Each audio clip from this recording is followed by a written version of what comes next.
that'd be good Okay. too. Okay. Do. We'll talk about Good. that. To do. Good to Good to do. To do. Do. Wait, what? Do. Doobie dooby doo. Do you remember that commercial? I was just thinking do. Do you remember that commercial with the penguin who's like creeping? Is it a Budweiser commercial or Bud Light commercial? Doobie dooby doo.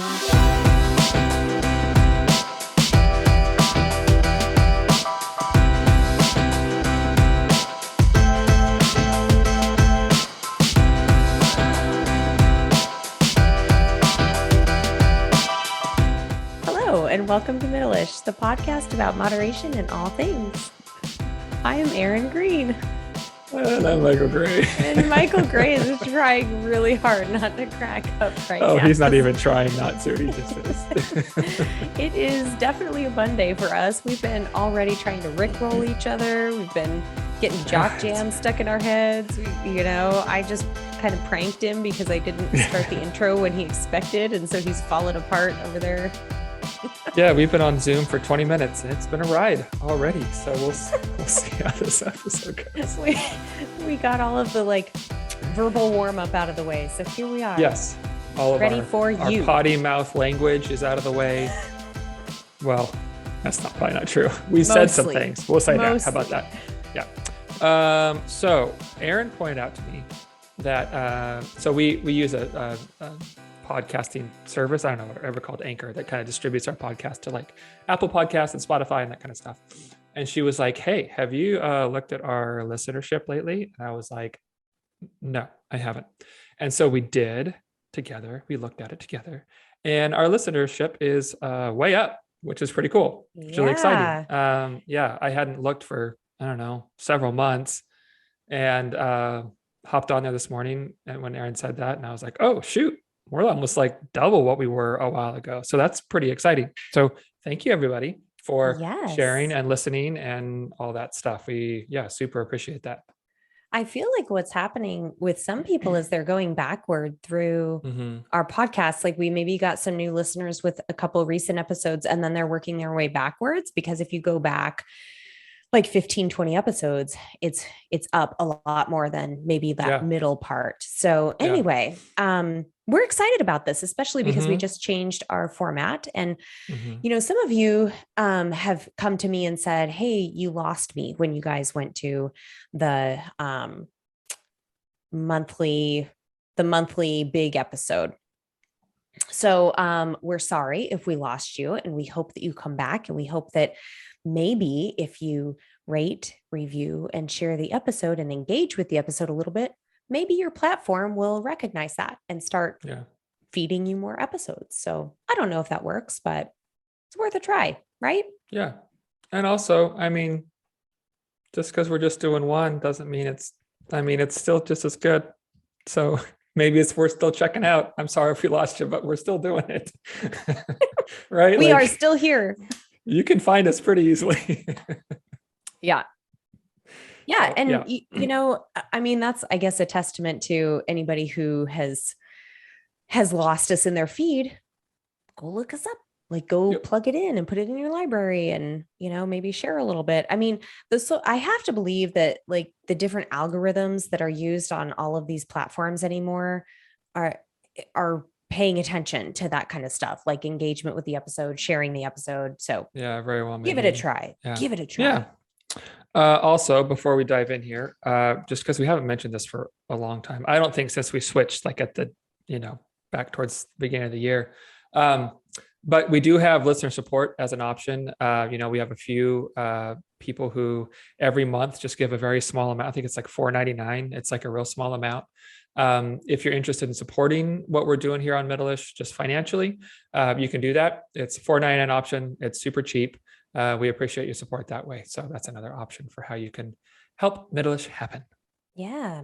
Buy us a cup of coffee each month, or a beer or something. Speaking of coffee, couple candy bars. I recently took up cold brew. Are you like a you're cold making brewer? it?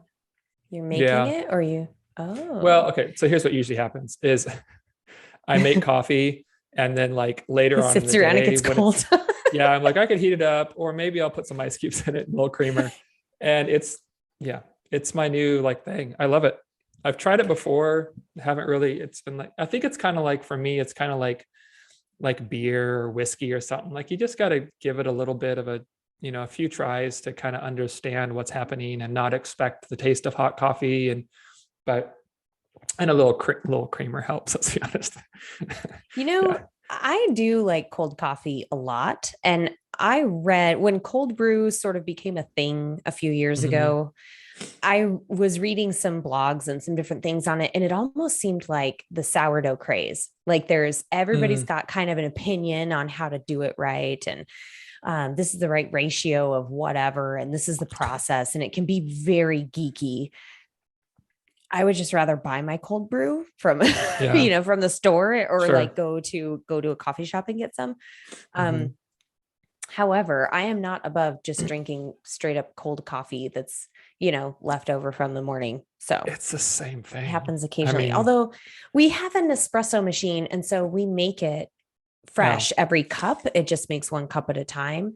Yeah. And so they do have some creations that are quote like ice creations or something. They have some coffee pods that are supposed to be iced, but it'll come out hot. So I'm not really sure how that works.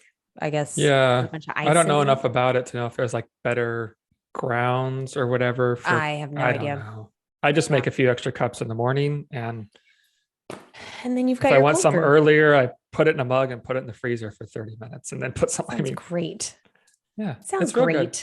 Iced coffee. I love it. Any way you like it. That's perfect for now that it's getting hot.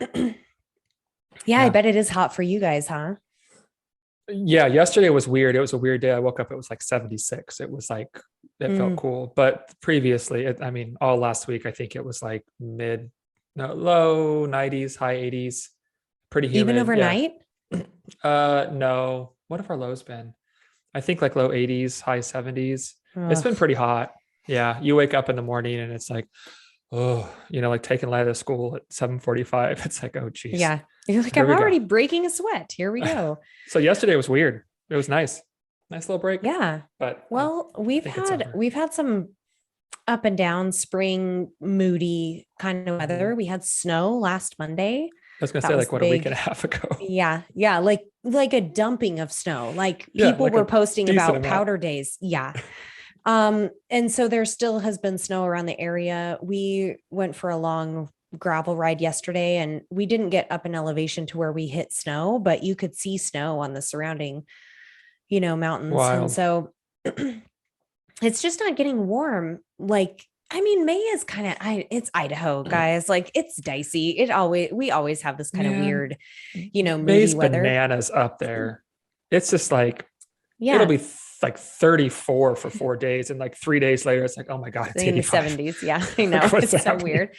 So it's been kind of nice because we've had weather like in the upper 60s to mid 70s, pretty like up and down, but like pretty consistently in that range. And it looks like the next week is going to do that too. And so this is actually, I think it's a really good thing because typically what happens is we'll have that spring weather for like 5 days. And then it goes like up over 90 and you never get back down into like any of that nice 70 degree, 80 degree weather. And so anyway, that's been our spring, but it's been great getting out on the bike and getting a little more precipitation for our poor, dry climate up here. So feels like spring. I love spring. I love spring up there when it's nice. Yeah.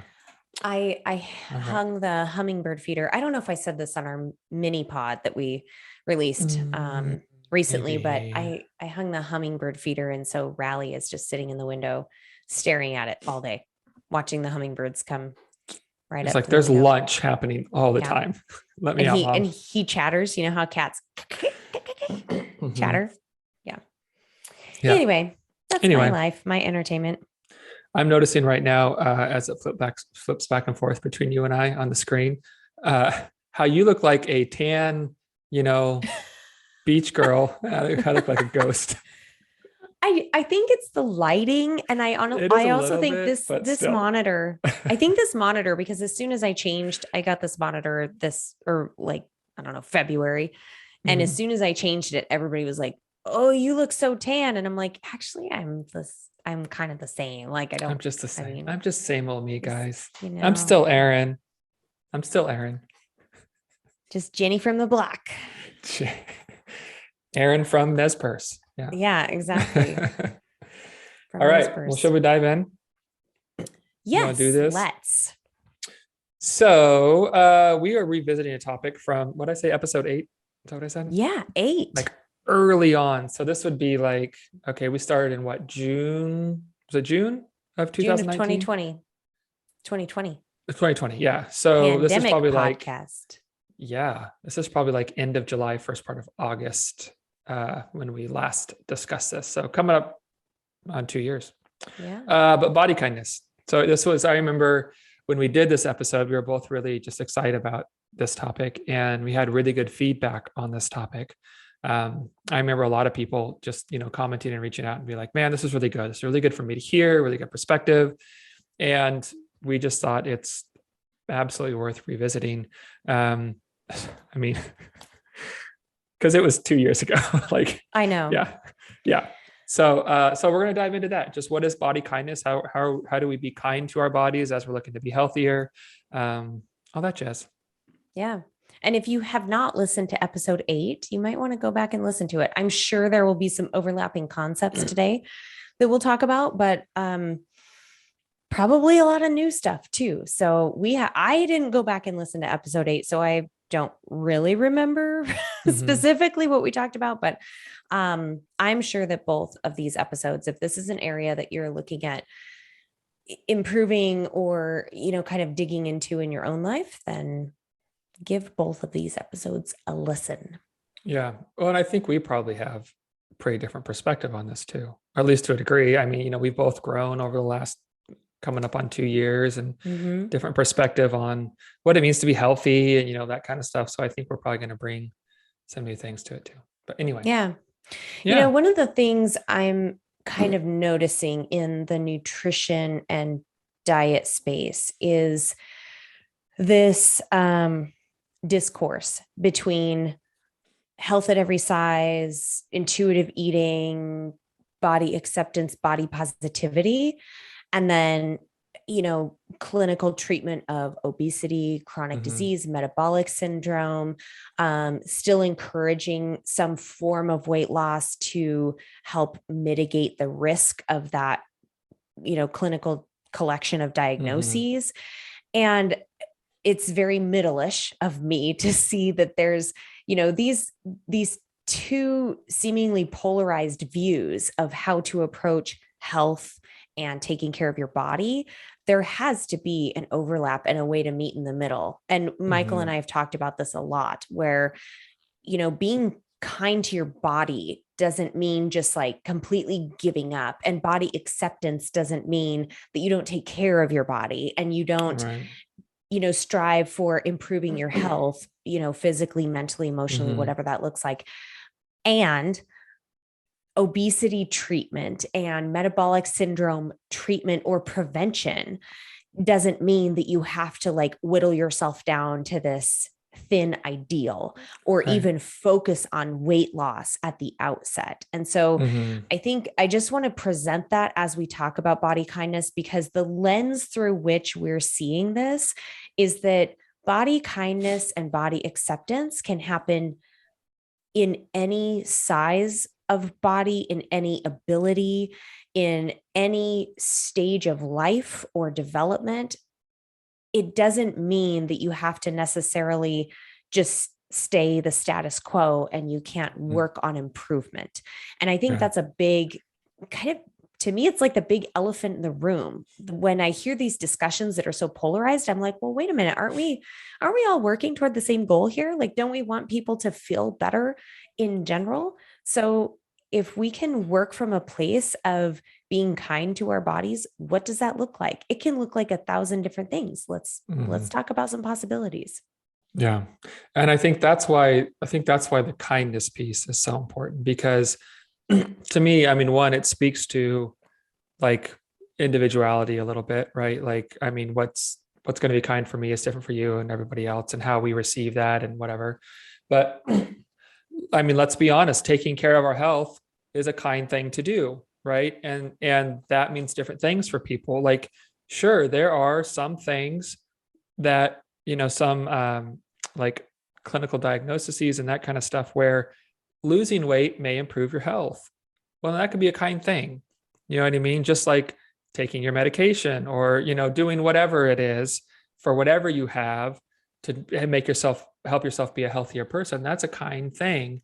And so I think, just to kind of, I guess, echo and maybe expand a little bit on that, like that is the lens, like Aaron said, that we're going to look through all of this through, or look at all of this through, is kindness. And it's important to know that kindness, like that depends on you. And what's kind for you is not what's kind for someone else. And so this is really about, I think, like taking this understanding, these concepts, and then going, okay, what does that mean for me? Not what did Michael and Aaron say it is, right? Or what did whoever say it is? It's what is this for me? And I think that's why it's really important that we use that kindness, because I think things like self-love can sometimes be assumed and get twisted into like, well, no matter where I'm at, I'm going to love myself. And there's good in that. But sometimes people like, well, I'm just practicing self-love. It's like, well, but you might actually be actively becoming an unhealthier person. And Right. So I'm all for self-love. Like, I think that's important. But to me, I think kindness feels a little more like taking action, and it feels a little more unique and personal. And I think that's, why part of the reason why we chose that word. But what does it mean to be kind to you? It could mean being smaller and losing weight. It could mean not focusing on that in any way at all. Right. There's a variety of things. There are people who I know it would be a kind thing for them if they stop stressing out about eating fruits and vegetables and hitting their macros so much and killing themselves and stressing out about making it to the gym for an hour or two every single day. Like, that would be a kind thing for them, because it's not needed for their health. It creates stressors. It just creates bad relationship with food and all kinds of unkind things. Yeah. And so it's really important that we just look through that lens in an individual and personal way. I have an example of that with a client who came to me earlier, I guess it was like late winter, and she's a triathlete. She's training for her first Ironman. And she said to me that she is really focused on losing weight in order to improve her performance, which is a very common. So this is one of the crux of working with athletes, because there's a relationship there with weight to strength ratio. And of course, climbing with less body mass is, quote, easier. So there's a relationship there, but it is not necessarily linear to infinity and beyond, so when people think that like, oh, I just need to get lighter. I'm like, or maybe give training a chance to work the way it's intended, and that takes patience. Or maybe you just need to focus on fueling yourself better for these workouts so you can execute them better and feel better when you are climbing that hill. I mean, there's lots of possibilities there. And of course, always looking through that lens of, am I being grateful for my body and being kind to my body for all it does for me. So this client, when we sat down to talk, at first she was kind of like, well, I want to improve performance. But then when we started talking about this desire to lose weight, she was like, honestly, I don't really know where it's coming from. And it's become a little more of a fixation over the last several months. She weighs herself every morning, and it would set the tone for the day. Yep.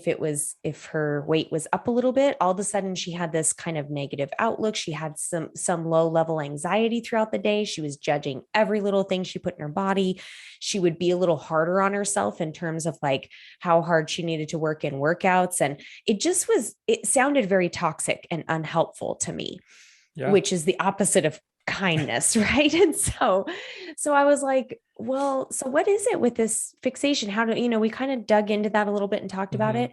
And finally we kind of came to this conclusion of, let's listen a little more closely to the people around you, the messages that you're receiving from your friends, your family, society, maybe your training buddies, or any blogs or videos you're paying attention to in that triathlon space, and see where this messaging is coming from. And she started noticing things that her mother would say, things that her coworkers would say, things that she would find these, examples on social media or something, and be like, oh my gosh, this is just becoming aware of it helped her be kinder to herself and sort of flipped that script. And she started recognizing that she had so much more energy to give to the things that really mattered to her. So she could be appreciative of how hard her body works for her. She could focus better at work because she was not afraid to eat. She would, really just let go of some of that judgment and that pressure. And all of a sudden she was like, whoa, I just feel like this weight has been lifted. So to me, that speaks to the power of just that shift in perspective, and being, showing gratitude to your body, being kind to yourself, not just like your physical body, but truly being kind to yourself in the food and exercise and, your daily life in that world. And just feeling the difference, like feeling what that does to your mental energy. Yeah. And I think you make two really important points there. I think one, like, and we've said this before, I'm sure, but like, it's not necessarily the action we're taking that matters. It's how we relate to it. Like what our intent is, why we feel like we need to do this, that kind of stuff. Like that has a lot to do with determining whether or not it's a kind or healthy thing for us, right? Like if someone is genuinely wanting to, like I'll use the example I used earlier, lose weight so that they, maybe they have metabolic syndrome or type 2 diabetes or something, and this is something that can help manage and mitigate really some unhealthy symptoms, great. And if that's the motivator for it, great. If it's, I need to lose weight so that I feel like I have worth and value, not so great. And so same action, different approaches, like you said, different perspectives, different intents, that can change whether or not it's a healthy or kind or good thing. And the second point I think that what you said makes is that we can change how we relate to those things, right? Like we often, when someone is, I do this all the time with my clients, is people, they want to eat more fruits and vegetables to lose weight. They want to exercise to lose weight. They want to sleep better to lose weight. You know what I mean? Like it's lose weight, lose weight, lose weight. Right. And as we talk through these things and work through these things, a lot of times their relationship to those things changes. And I want to exercise. I didn't lose weight this week. Oh, well, man, it felt really good to move my body 3 different times this week. And I'm really proud of myself for doing that. It felt really good to come home from the gym and say, you know what? I'm just going to make myself a big salad because, man, I'm doing good things. I just want to keep doing good things. And there's a different relationship there. And I think it's important to know that whatever our relationship is to whatever actions we feel like we need to take, that's not the only option. Like there are other options that can be difficult and challenging and a lot of work to do, I think, sometimes to change our perspective and how we relate to them. But it's also possible, it's possible how we think about what we're doing and why we're doing it. And yeah, so thank you for saying that, because I think those are 2 really good points. Yeah. And it just shows like how subtle that shift can be when people, you're talking about like, eat more fruits and vegetables, whatever, and nourish your body with the right kind of food. If people see it as nourishment and something kind to do for your body versus a punishment and something restrictive that I have to do, it becomes this very different relationship with the food around us, with the people we're with social situations. I have another client who is she really wants to limit her wine intake and really stick to that one glass, to enjoy a glass of wine, but to not feel kind of sluggish. It interferes with her sleep. She feels it in her training the next day. And so, we talked about this and we spun it from a direction of, well, it sounds like it would be a really kind thing to do for your body is to limit that wine, not, oh, you can only have one glass, or, oh, that's, quote, empty calories or whatever. Like come at it from that angle. You come at it from an angle of, how is this helpful for you? Like, what is it about this behavior that is kinder to yourself? And I don't know a single soul on this earth that performs an act of kindness and then feels shitty about it. So if you can do that, if you can kind of change the way you look at these health behaviors from a perspective of being kinder to yourself, that can create a really positive relationship that then builds on itself. You know, you can start looking at other behaviors that feed into that. Yeah. Isn't it wild how often we will, people will want to make changes to be a healthier person. And it's like, okay, what's the foundation? Guilt, let's go. Restriction, shame. I'm a piece of shit. I'm going to remind myself of that often. So I stay motivated. It's like, they take the Jillian Michaels approach. This is getting healthier. Yeah. Really? Because this sounds pretty awful. So a quick little story relating to what you were just saying. And I think this illustrates the importance of being aware of what we're doing, not just doing things, but also really trying to be aware of how we feel when we do them, we respond to them, just awareness of ourselves. So I don't know what day it was a few days ago. Lila and I stopped by the grocery store real quick. And we went in and we grabbed a few things and we were checking out. We went to the self-checkout and there was a lady there who kind of runs this self-checkout area. And she had these these really long braids, like past her butt, like mid thigh, long braids. Like her hair had to be down to the ground. Like it was so long. And Lila just said to her, she said, "I really like your hair." And she was like, "Oh, thank you."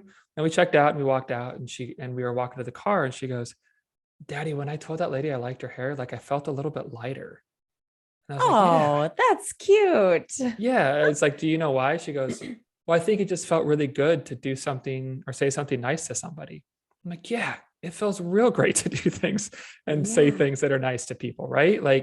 That's not why we do them, but it can be part of the reason why we do them, because it feels good to be someone who takes a moment to do something for someone else. It can be, feel good to just brighten someone's day, even for a minute. I told her, I said, for her, that may have been oh, that was a nice thing to say. Maybe she hates her hair. Maybe she's having a bad day. It could have been a significant thing. I just told her, you don't know what that was, but you chose to do it. And not only did you choose to do it, but you're recognizing how that changes you, and I think the same thing goes into when people start making changes, like eating fruits and vegetables or exercising or eating ice cream without guilt or whatever it is. And when they do that from a kind place, it's like, man, this feels really good. I can do this for me. Kind things aren't only external. I can do them external and flip it right around and it comes back to me. And I can be this self-generating kindness machine for myself. Yeah. And I think when people start to grab a hold of that, it's really exciting. Oh, I can be nice to me. I can encourage myself. I can support myself. And not that we do this alone, but man, if we can, not that we do it alone, but we've got to be able to do it for ourselves. I think if we're ever really going to truly receive it from anybody else, and if we're ever going to make any kind of long-term progress, we've got to be on board, right? Not relying on external things. But it was just a really cool moment where it was yeah, I'm really glad you're paying attention to how doing something that was kind changed you, because it's important, I think that's a great lesson to learn. And I will even speculate that women in general and girls have a harder time passing out those compliments, that judgment, that energy to there's some really interesting dynamic with women and competitiveness and, comparison. It's a thing, especially when it comes to bodies. It's just this very ingrained sort of practice where we're always looking at somebody else and kind of, and I mean, I'm sure men do this too, but it just maybe because I'm a woman, I have more conversations with females about this, but I think it's different. There's just this really interesting apprehension, I think, about passing out compliments. And it's almost like, that saying, a candle loses nothing from lighting another candle. I think that is one of the most important lessons that any any person can have in life, but especially like women when it comes to our bodies. Like if you pass out a compliment freely, and it doesn't even have to be on a physical attribute. It could be something else about this person that you find really funny, or you appreciate it, or it's a really engaging kind of piece of their personality. Throw out that compliment the moment that you notice, even if it comes in the form of, man, I wish I could be more like that, or oh, look at how easy that person is in a crowd. I wish I could be more like that. Throw out that compliment and tell that person what you admire in them, because how this comes back to body kindness is the same thing you were just saying. Feel what that feels like when you pass out a compliment to somebody and they receive it. That feels really good to pass that positive energy, and that, maybe boost somebody's day. How can you do more of that for yourself? And again, it doesn't have to necessarily be a physical attribute. It's just that I think a lot of people tend to be hard on themselves, especially our listeners that are focused on being healthier and, these behavior change concepts that we talk about all the time. I think a lot of times it comes in the form of being critical of one's body and what it can't do and what it doesn't look like and what you wish it looked like. How can you breathe some more of that kindness within yourself? Like this example that Lila gave us. Yeah. Well, and I think on the flip side of that, it's the receiving compliments too, right? Like we're pretty bad at that, like when someone's like, oh, I love how you did it. Oh, it reminds me of, I don't know if you ever saw this. There was I think it was Amy Schumer, who she is, comedian. Yeah. I don't know if she had a show or if it was like on Saturday Night Live or something, but there was a thing where it was like her and a group of ladies. Did you see this? Like they meet on the street, they're all friends, and they're giving each other compliments. Like, ooh, I love your dress. And they're like over the top, like it's a comedy skit, right? So she's like, oh, this thing, I found it in the trash behind da-da-da-da, or, oh, I really love your laugh. And she's like, oh, you mean, I sound like a donkey, during mating. I don't know, just like all kinds of like really demeaning themselves, or, like, oh, I love your skirt. Oh, I'm a piece of shit. Da-da-da-da, like just these over the top things. And then someone compliments one of the women and they're like, oh, thank you. And all of them are like, you bitch, like, how dare you receive that? Who do you think you are receiving that? Oh, geez. Because that's what we do. We're so good at like, oh, no, not me. Nope. You're wrong. Oh, thank you. But no, thank you. And what we do is maybe the main thing is we don't believe those people are being genuine because we genuinely don't believe those things about ourselves. And so if I don't see it about me, then they're just being nice. They're just saying that to be nice, right? Like, oh, I have a new dress and they mentioned it.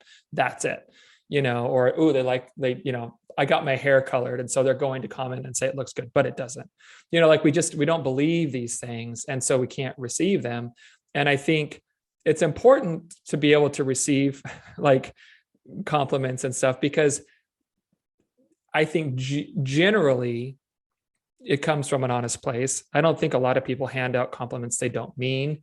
I think I'll have a hard time seeing them that way because we genuinely don't think those things about ourselves. But that's good energy coming in, like that's love and kindness and joy and light and stuff that's coming towards us.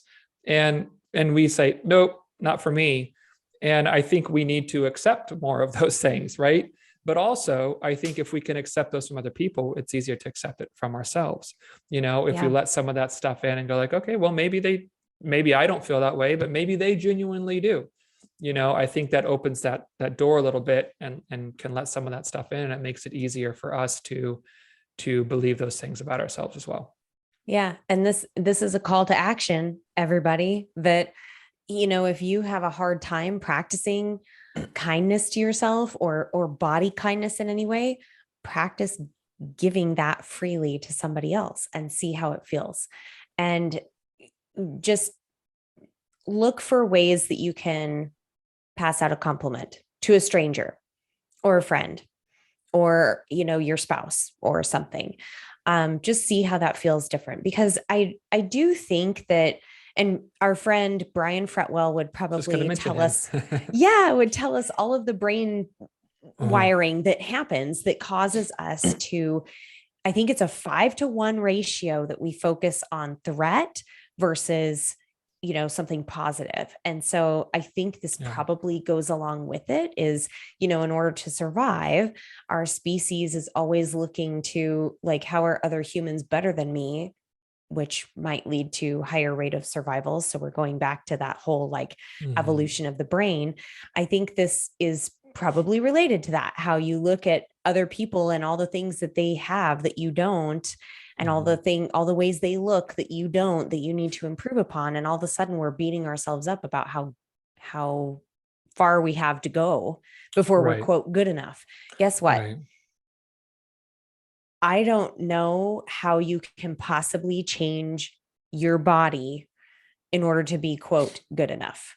And that is like that's the true paradox of this thin ideal in this world that we live in. It sells all of these things that you will have once you are thin. And I've had this conversation with clients over and over. What do you think you'll have? Will you have a more active social life? Will you finally find the love of your life? Will you have that breakthrough sports performance that you've been dying to have? Like, is being thin really going to be, is that the only thing standing in your way? Right. Because I doubt it. I'm thinking there's probably some other things at work. And so I just think it's really unfortunate that we live in this world where the thin ideal is promoted as the gateway to all of those things. I agree. And I think, I won't say all the time, but I think a lot of times, like the further someone goes into or down that road of getting lean for the sake of feeling whole or worthy or value or whatever, like the worse it gets. Because I've known some people who have just been very internally unhappy, unsettled, very low self-worth and self-esteem, that have really chased being lean. And it's only made things worse because because now they're like literally like killing themselves trying to, starve themselves and work hard enough in the gym and keep this level of leanness. But that doesn't bring about any like contentment or like, self-satisfaction. And so like, okay, what next? I have to do more. Like, do I get leaner? Right. Do I start doing all kinds of like plastic surgery to try to feel better? Do I start, like it gets ugly real quick. And I think the further people go down into that, a lot of times, like the worse it gets. It doesn't get any better, because it's not, we think it's related. It's not. Like our size and our weight are not related to our worth, and I get why people think that, because society really beats us over the head with that. I get it. Like, I completely understand it, but you got to know there's nothing there for you. Like there's nothing. It's literally empty. There's nothing there. And I'm reminded of another conversation I had with a client where he was really grappling with this whole body image thing. And he said, well, I think that I would present myself differently to the world if I were leaner and I had this body image that I'm, striving for. So we kind of dug into that a little bit. Like, well, what do you think the world would believe about you if you looked that way? And he's like, that I have my act together. I'm like, really? Because we literally just had this whole conversation around the priorities of his time and how things have changed since he was this lean, very muscular, fit person. Yeah. And guess what they were? Things like coaching the, young football team, being more dedicated to his work, putting his family first instead of, doing these other things, having more relaxed weekends so that he could be mentally energized and ready for the work week. I mean, there were just these other priorities in his life. And I was like, it kind of sounds like you have your act together in those other areas. Like what, and we talk about this, like, what would that shift feel like if you were strictly focused on, I want to change my physique? What has to give? Because we only have so many hours in the day or the week. Right. We only have so much mental energy. We only have so finite resources. How would that look in your life if you were to put that first? And if that's not feasible, like when you have that reasonable conversation with somebody and they actually look at the facts and they're like, oh yeah, that probably wouldn't work very well. Okay. So then we're left with, how do you shift how you view yourself and your body and be more appreciative of where you're at versus telling yourself you have to try harder, be better, be thinner. Yeah. Well, and I think so much of this, or maybe all of this, like it stems from, and we did a whole episode on this, I can look up what it is later, but from just diet culture, just this culture we grow up in that says thinner is better, thinner is healthier, thinner is more worth, thinner has more value, thinner is more lovable. Like if you get thinner, your life is going to be so great. Like you just gotta lose some weight, just do it. And your life will change. And it's just like, it's one of the ugliest, most, what's the word? Like prominent kind of hive mind beliefs that I think we have in our society. It's about as big as anything. And it's about as cruel and ugly as anything. Like, it's everywhere. And it permeates how we talk about food and think about food, how we move our bodies. I mean, I can't tell you how many times I've gone on the phone with like a new client kind of right at the start. And they're like, I'm so sick of thinking about my body and wishing it was smaller and wanting to lose weight. That takes up so much of my like mental real estate. It's just like, how do I get smaller? How can I do it better this time? Should I be doing this? Should I be doing this? What would it be like? And it's just like, this is how we're spending our time rather than like actually engaging in things that are meaningful. And again, some people may need to lose weight for health. Great. Some people don't. Don't do it. Like it depends on you. Right. Okay. It depends on you. And I feel like I could sit here and just say that for an hour and it wouldn't be enough. Like this has to be like individual. Like you are a unique individual person with a million circumstances that go into what body kindness will look like for you. And it's important to understand that. It's important to not go, oh, fitness influencers say this. Well, that must apply to me. These people say this, so it must apply to me. These are the messages I grew up with as a child. So no, we have to do active, dedicated, intentional work to try to set those things aside and begin to build in new stories. And we have a whole episode on rewriting the script or flipping the script or something, like talking about internal monologues. We have to do work to build new scripts, build new internal monologues. Otherwise, honestly, like we're just going to be at the whim of whatever diet culture has for us that day, that year, that decade, whatever it is, however it changes, we're just at the whim of it. And nothing's ever going to be different. Yep. I think I changed points there, but anyway. Yeah, probably, but it all flowed. I was following what you were saying. What does that mean? Probably. Like, yeah, that's what you do, Michael. Well, no, I think you hit on a lot of different points there. And this is where, body kindness does get rather challenging for people because it's really hard to pinpoint what's at work when we're struggling to be kind to ourselves. Like, why is that so hard? Why are we more prone to speak negatively about ourselves than positively? And by the way, The Lies of Diet Culture is episode 88. Okay. So fairly recent. I had another really great, I'm using a lot of client examples today because obviously this is something that we talk about on a very regular basis. Coming to work with me as a dietitian is not just people say like, I want a meal plan. And I'm like, we're going to do a bit more than that and a bit less. Like, you're not going to have like this exact way of eating outlined for you. I'm not going to tell you what foods to eat and what times and like portion sizes. What we're going to do is explore what works best for you. And we're going to make sure that your food relationship is intact. And that includes a discussion around body image and what your expectations are, what your views are there. And I had another client recently who is really working on, she's very aware of her own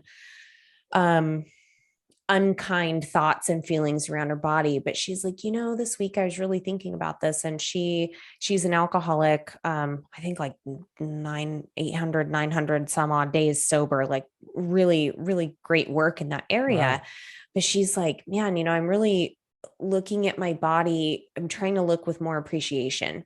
This body has been through a lot, including me really treating it unkindly for a lot of years with alcoholism.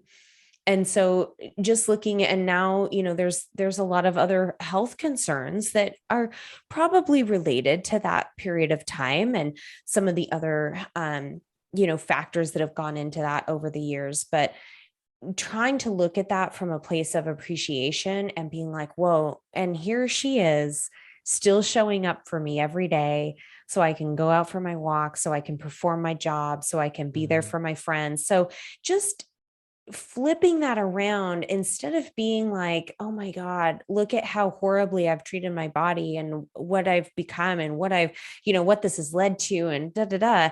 It's like, but here you are, body, you're still showing up and you're still, I can still take care of you. Like right now in this moment today, you can still take care of that body you have, no matter what it looks like, no matter what health status it's in. That's the key of all of this. Body kindness doesn't mean that you just throw in the towel and like do whatever you want, eat whatever you want, don't move your body. It means take care of the body you have. So what does that look like to you, listeners? Yeah. What does that look like? How do you take care of your body? Go back through all of the 90 plus previous episodes we've talked about. There are tons of ideas on how you can take care of your body and mind and soul. What does body kindness look like to you? Yeah. I don't know if you have anything else, but that felt like that's my TED Talk. Yeah. I was like, I think we're good there. I feel like that really wrapped it up well.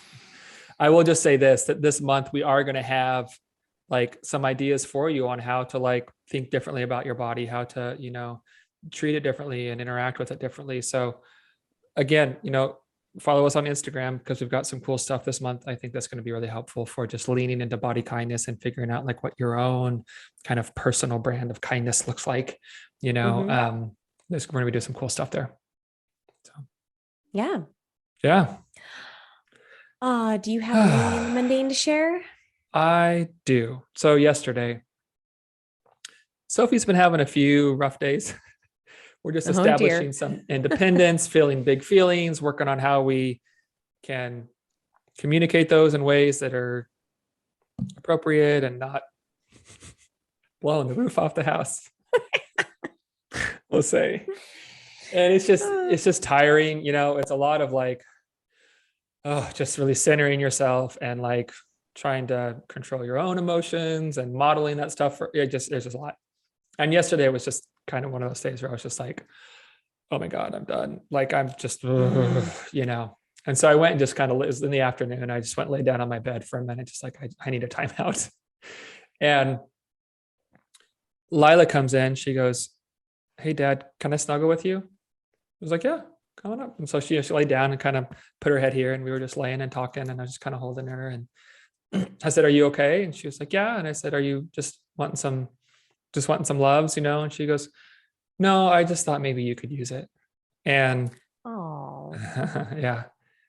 And I think, I try to be real diligent of like telling them like, spending time with you, like it makes my days better. Like sometimes I come to you guys because like it's selfish because I just need to get away from everything and engage in something I know I do well with people who I know are always want me around, just like it's for me a lot of times.